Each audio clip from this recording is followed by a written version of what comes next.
Up on Mountain News this morning, friends, family, and a fire department in our region all mourn the loss of a man who lived to serve his community.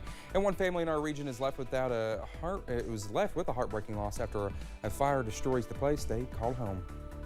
Dedicated to Eastern and Southern Kentucky, this is WYMT Mountain News this morning. Good morning. It's Thursday. Ooh, one more day till Friday. And I was going to say we're off, but I got to work Saturday. Anyway, I'm Dakota Makris. Good morning to you. Let's head over to Cameron for a look at our forecast this morning. And Cameron, is mild the right word to use for the temperature outside? I wouldn't say mild. I would say comfortable. Okay. It was comfortable as you step outside this morning, especially compared to where we will be next week. It feels pretty good outside this morning. But we are tracking a few showers as well. Let's go over to I-64 in Moorhead in Rowan County. All is quiet at this location right now, but we are tracking a few showers not too far away. Here is a look at satellite and radar. And you see most of us are dry right now. We do see a few of those showers on the board, but most of us are quiet this morning under a cloudy sky. Upper 50s, lower 60s, very comfortable. 61 for Somerset, 60 in Jackson, and 54 in Clintwood. Temperatures will continue to climb into the middle 60s later on today, and the sunshine returns later on today as well. But I would pack the umbrella this morning just to be safe, because we could see a few more showers before it's all said and done. I have your full forecast coming up in just a little bit. Dakota? All right, Cameron, thank you. Well, friends, family, and colleagues of Lieutenant Gary Hutton of the West Knox Volunteer Fire Department gathered Wednesday to lay him to rest. Arliss Williams talked with his loved ones to learn more about his life and legacy.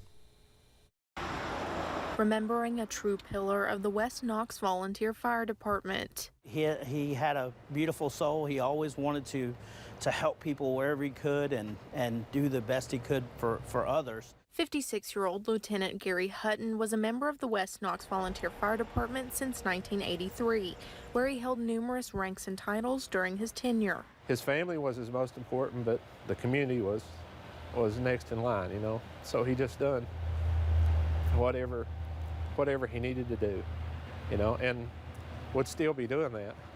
On Wednesday, Hutton's loved ones gathered to celebrate his life, honoring his memory as a devoted and well-respected firefighter and community member.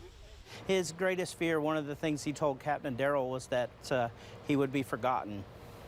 And I think this display certainly shows that he is not forgotten, and he will be dearly missed. Hutton's burial concluded with a performance of taps and a ringing of the final bell.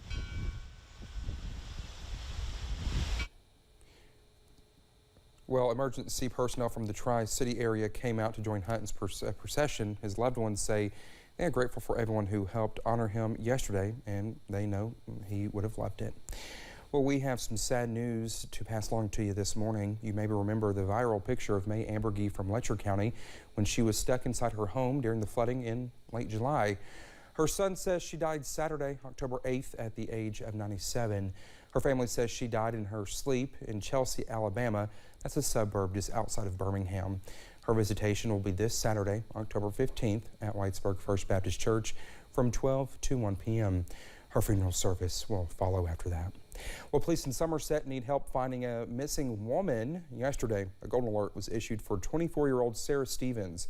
She was last seen in the Park Avenue area yesterday afternoon. She has scars on both arms and legs and a black cat tattoo on her right shoulder. She also has long red hair. If you have any information, you are asked to call the Somerset Police Department. Over in Bell County, a family is without a home after a fire destroyed it. The volunteer fire department shared these pictures of the fire. You can see the home was engulfed. Officials say a father drove his son to work Tuesday night, but when he got home, the home was in flames. While the father, his son, and the son's 5-year-old lived in the home, it took more than a dozen firefighters to put out the fire and more than 17,000 gallons of water. The American Red Cross is helping the family get through this loss. Well, the father of a southern Kentucky man facing a federal murder charge was sentenced on Wednesday. A London federal judge sentenced William Nance to 5 years and 10 months in prison for threatening an agent who investigated his son. It comes after he pleaded guilty to a charge of retaliating against a witness. He is the father of Daniel Nance. Daniel is charged with the murder of his girlfriend, Jerry Johnson, in Whitley County. Police say he shot and killed her in 2019. She was 7 months pregnant at the time. The baby was delivered, but later died. A Laurel County jury handed down a guilty verdict for a murder that happened 5 years ago. Well, the guilty verdict for Jeffrey Scott Taylor was handed down Thursday in March of 2017. He was arrested for the murder of Shannon Vaughn Saylor. She was found dead in Clay County. At the time, Taylor and Saylor were reportedly in a relationship. Police say he hit her with a rock, killing her. The jury recommended 25 years for murder and 5 years for tampering with physical evidence. He would serve those consecutively for a total of 30 years behind bars. Taylor's formal sentencing is set for October 19th at 9 a.m. Well, the charges against a Letcher County nurse and former coroner were dismissed. Court officials say the charges against Marty Baker were dismissed due to insufficient evidence.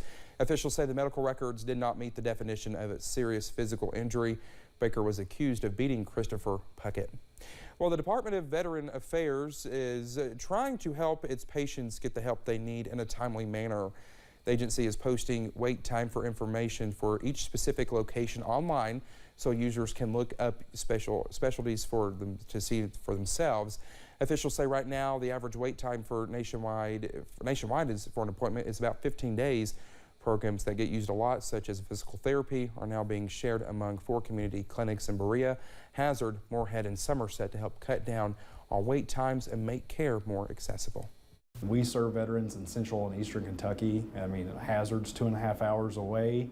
And we understand that's a hardship. So anytime that we can expand services to our Hazard Community Clinic or utilize telehealth in a way that makes sense and that's safe, we're going to continue to do that.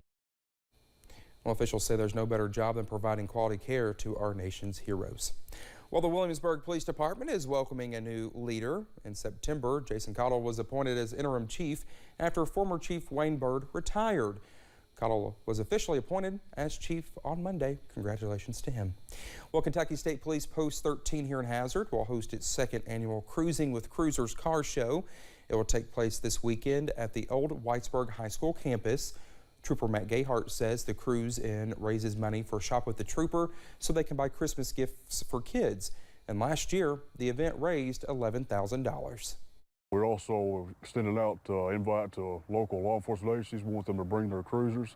Essentially, it's a community event that we want as many law enforcement officers there to the community just to help build that public trust and show them a personal side of us. Well, the cruise in is Saturday from 11 to 4. There will be a cruise to the top of Pine Mountain along with a fireworks show. Well, just ahead this morning, a famous singer and actress gives her fans an update involving her health. We'll have those details in just a few minutes. And more showers are possible this weekend. I also have those details coming up in just a few minutes.